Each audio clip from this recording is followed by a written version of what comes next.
G'day and welcome back to Motivation Inc., where we talk about money, medals and medallions, specifically Australian numismatic coins, silver and gold collectible coins, and of course Australian medallions. So today is a bit of the first two. It's numismatics as well as precious metal collectible. This is a Perth Mint 1 ounce silver coin celebrating the 225th anniversary of Australian Proclamation. It's also called the pillar dollar because of the two pillars of Hercules on it. So in 1800, the fledgling Australian colony, back then called New South Wales, was experiencing a currency crisis in that actual coins and money was leaving the colony due to trade, meaning the circulating currency available was reduced. So that was the crisis. That was 1800. Governor King issued an edict to resolve this, and that's what this relates to, the edict of that, to address that issue. It wasn't until Governor Macquarie in 1810, to address the crisis, brought in 40,000 Spanish reales or pesos into the colony, and then he modified them by punching out the centres, creating the now famous Holly dollar and dump coins. This innovative process led to the first currency being, inverted commas, minted in Australia.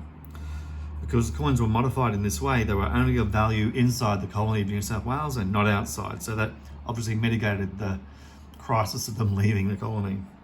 Let's look at this collectible coin here. We've got the Pillars of Hercules, located originally at the Straits of Gibraltar on the western edge of the Mediterranean. And they were considered the outside edge of the known world at the time.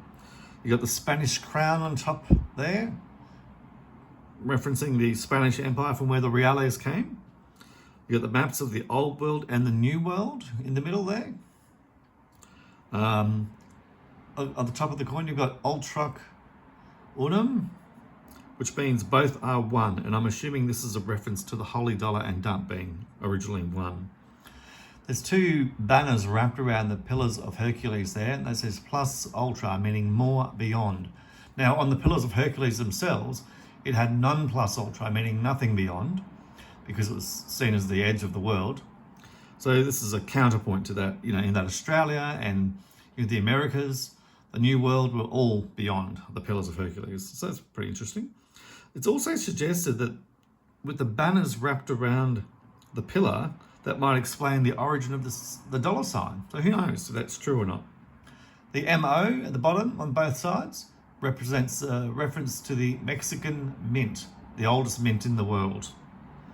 And also, of course, the origin of our original coins. On the flip side, you've got the Dan Thorne effigy of King Charles III, His Majesty, and a beautiful, distinguished effigy Dan has done. Anyway, that's the 225th anniversary of Australian Proclamation coin. Fascinating, isn't it? A lot of history just in this one little coin, one little episode. Look, if you enjoyed this kind of content, please remember to like, comment and subscribe, and let me know if you picked up one of these coins. I'm certainly glad I did for my collection, and I'll hold on to it for quite some time. Okay, thanks for watching and see you later.